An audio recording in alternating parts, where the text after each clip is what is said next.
It was an unremarkable afternoon in Washington, D.C., when an unusual package arrived at the White House. The box was small, wrapped in plain brown paper, but one detail immediately set apart. Scrawled across the top in red marker were two urgent words: "Help us." There was no return address. The Secret Service inspected it thoroughly.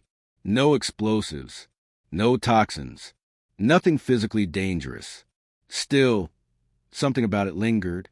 President Donald Trump studied the box in the Oval Office, resting it on the resolute desk. His advisor stood nearby, tense. "Mr. President," one aide asked, "would you like us to open it?" Trump shook his head. "No, I'll do it." As he slowly peeled back the paper, the room fell silent. This didn't feel like a prank or a threat. It felt different, like a plea. Beneath the wrapping was a small wooden box, roughly carved by hand. On the side were the initials ML and a childlike drawing of an American flag in crayon. Trump lifted the lid. Inside lay a bundle of letters tied with twine. On top sat a single photograph. It showed a young boy wearing a tattered hoodie, standing in front of a burned-down house. He held a handwritten sign that read, "Please don't forget us." No one spoke. "This doesn't look political," one senior advisor murmured. "It looks personal." Trump picked up the photo. The boy's eyes were tired, frightened, and hopeful. He untied the twine and unfolded the first letter. The handwriting was shaky. "Dear whoever opens this, my name is Luke. I am 9 years old. My sister Mia is 6. We lived in Paradise, California. Then the fire came. Everything burned. Mommy and Daddy tried to save Grandpa, but he couldn't move fast.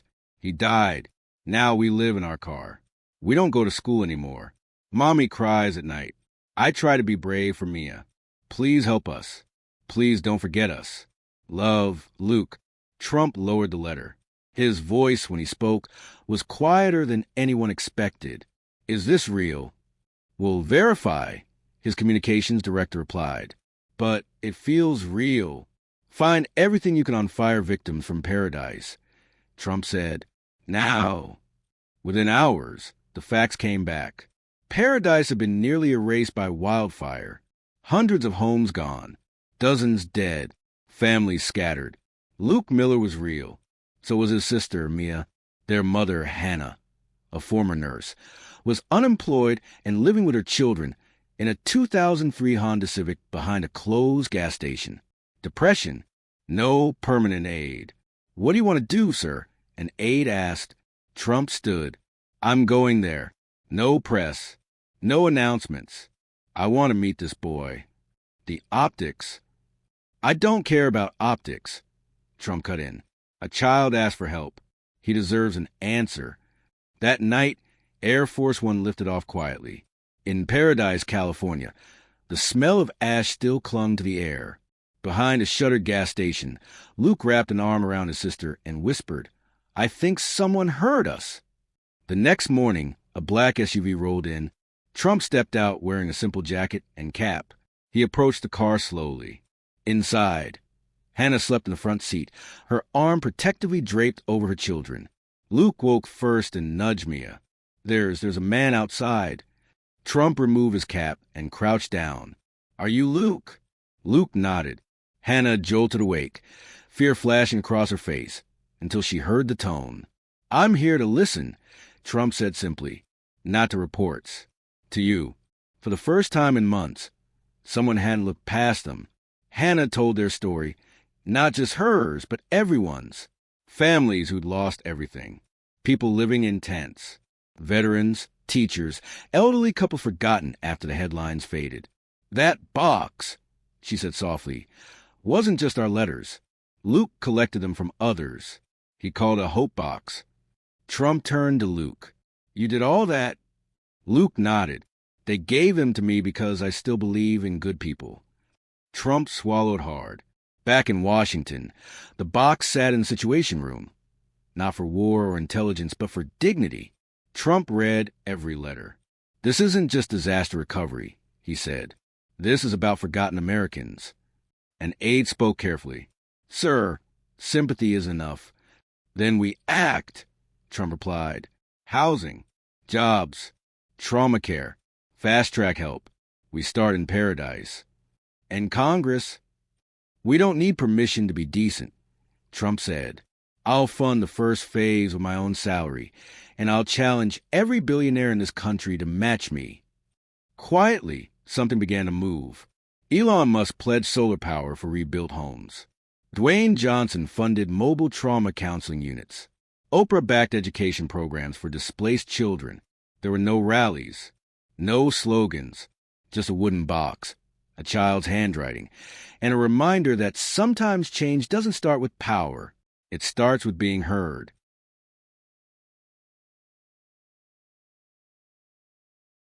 Temporary homes began appearing across paradise, converted trailers, tiny houses, and repurposed federal shelters. Some had bunk beds, others small kitchens, but every one of them had the same essentials. Locks on the doors, warmth inside, and dignity restored. Luke and Mia were among the first families to move in. Luke stepped through the doorway and froze, his eyes wide. "We have a sink," he shouted, "and a bed." Hannah dropped to her knees and pulled both children into her arms. She cried, not from fear this time, but from relief. At a later press briefing, a reporter asked Trump, "Mr. President, why are you doing this?" He paused before answering. "Because a 9-year-old reminded me what leadership actually means," he said. "And if it takes 1,000 Lukes to wake us up, then we should listen to every one of them." And just like that, the Hope Box became something bigger than a gesture. It became a movement. Late one night, Trump sat alone in the Oval Office with the final letter from the box. This one was written in careful cursive. "Dear reader, I don't expect help. I've lived a long life. I lost my husband in Korea. My son died in the wildfire. My legs don't work much anymore, but I still stitch quilts. I give them to people sleeping on the street. My heart hurts more than my body. If you can't help me, that's okay. But please help the children. They didn't ask for any of this. With love, Martha Jean Carter." Age 82. Trump set the letter down and stared at the desk, blinking hard. For once, there was no quick answer, only silence and resolve. He picked up the phone. "Find Martha Jean," he said. "I want to visit her myself." What remained of Martha Jean's house sat on the edge of a forgotten neighborhood, a patched-together porch, a simple wheelchair ramp. She never expected a knock that morning, much less from the President of the United States. Trump arrived with flowers and one of Luke's quilts, bringing the story full circle. "You're the first president who's ever visited me," Martha Jean said, smiling warmly as she wheeled forward. Trump sat beside her, not as a politician, but as a guest. "Your letter shook me," he said. "You've lost so much and you still give." "I don't have money," she replied gently, "but I have stitches, stories, and love." Trump nodded. "That's more than most billionaires I know." They talked for over an hour about war, loss, faith, and kindness. As he stood to leave, she reached for his hand. "Thank you for listening," she whispered. "No," Trump replied. "Thank you for teaching me." Inspired by Martha Jean, the White House launched the National Quilt Project, a symbolic act of unity. Survivors, children, seniors, veterans, each stitched a square representing their story. The completed quilt was displayed in the Capitol Rotunda. Luke's square read, "Still hopeful." Mia's, "Safe now." Hannah's, "I can breathe again." Martha Jean's, "Love never burns." Millions came to see it. Social media lit up. The message was unmistakable. These people were not forgotten. They were America, stitched together through pain, hope, and healing. Even Trump, a man known for building walls, found meaning in something softer. A quilt. For weeks, Trump refused media coverage. "This isn't for ratings," he told his team. But survivors began sharing their own videos, new homes, reunited families, first nights sleeping in real beds. Eventually, Trump agreed to one event, a town hall held inside a converted warehouse shelter in paradise. No stage, no suit, just a windbreaker and a folding chair. Luke sat beside him, holding the now-empty Hope Box. A reporter asked, "Mr. President, what did you see when you opened that box?" Trump glanced at Luke before answering. "I saw America," he said. Not its politics, its heart. And it broke mine. The room fell silent, then erupted. Not an applause for Trump, but for the people who refused to give up. Not everyone approved. Critics accused Trump of exploiting tragedy. Others warned of legal overreach and unsustainable funding. Trump responded simply, "If putting kids inside four walls is controversial, then I'll gladly take the heat. This isn't about my legacy.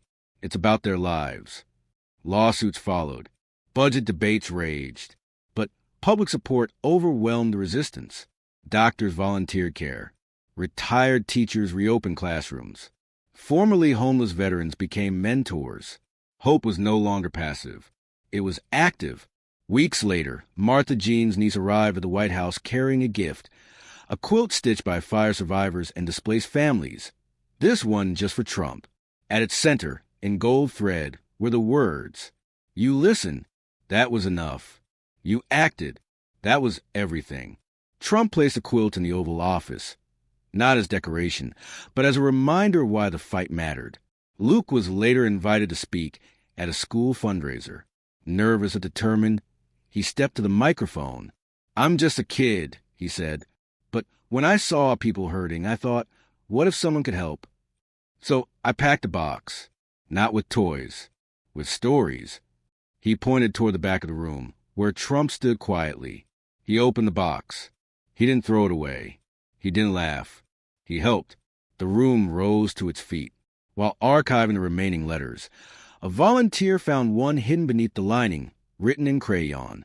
"Dear whoever, we sleep in our van. It leaks when it rains. Mommy cries at night. I don't want to grow up if this is life. Please don't forget us.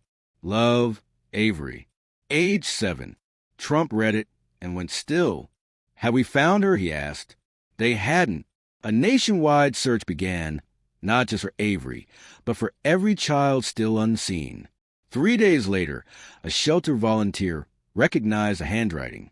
Avery and her mother, Elena, had been too afraid to register for aid, but they had followed the story. When Trump met them at a housing unit, Avery ran to him and grabbed his hand.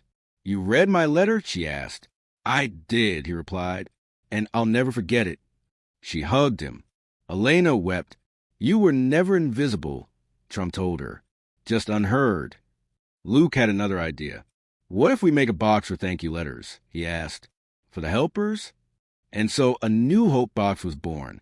Letters poured in for teachers, firefighters, janitors, therapists, volunteers. One thanked a custodian who donated his paycheck. Another honored a teenager who built solar lights from scrap. Hope had evolved from asking for help to giving it. A room in the White House was quietly transformed into the legacy room. Not for presidents, but for people. Letters, quilts, photos, and names lined the walls. A plaque read, "Here is proof that one box can change a nation, and that compassion, once unlocked, spreads faster than fire." Visitors wept. Children asked questions. Leaders stood humbled. It wasn't a museum. It was a mirror. Martha Jean passed away peacefully not long after, but her final quilt arrived days later. At its center, stitched in red, "I believed in America, even when it forgot me." Trump framed it beneath her original letter. "I thought I was opening a box," he later said. But the truth is, the box opened me. 1 year later, Paradise wasn't just rebuilding. It was thriving. Trump visited quietly. No cameras.